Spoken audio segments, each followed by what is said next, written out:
catch me howling at the moon. Tryna catch me howling at the moon. Tryna catch me howling at the moon. Hello, welcome to free lifestyle. আজ আমরা জানবো ব্যায়াম করার নিয়ম। প্রথমত, ব্যায়াম করার সময় হালকা ঢিলেঢালা পোশাক পরতে হয়।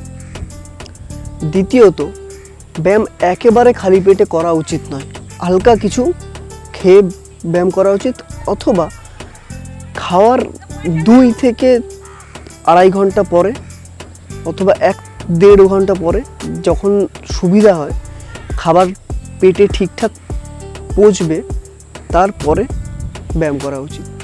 তৃতীয়ত, খুব নরম অথবা খুব শক্ত জায়গায় ব্যায়াম করা উচিত নয়। ঘাসে অথবা কার্পেট বিছিয়ে তার উপরে ব্যায়াম করা সবথেকে ফলদায়ক। চতুর্থত, আলো বাতাস খোলামেলা জায়গায় ব্যায়াম করা উচিত, তার ফল সবথেকে ভালো হয়। যোগ অভ্যাস বা কোয়ান্টাম ব্যায়ামের সময় কথা বলা উচিত নয়।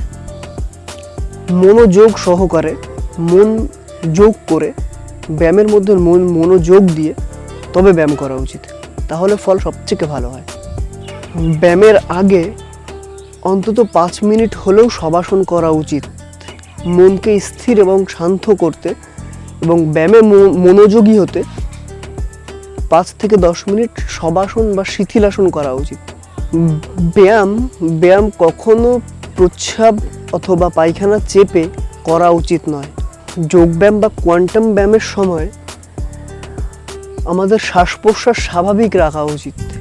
সবথেকে ইম্পর্টেন্ট, কোনো ব্যায়ামই জোর করে সঠিক ভঙ্গিমায় করতে চেষ্টা করবেন না। করতে করতে আস্তে আস্তে সেটা পারফেক্ট হবে।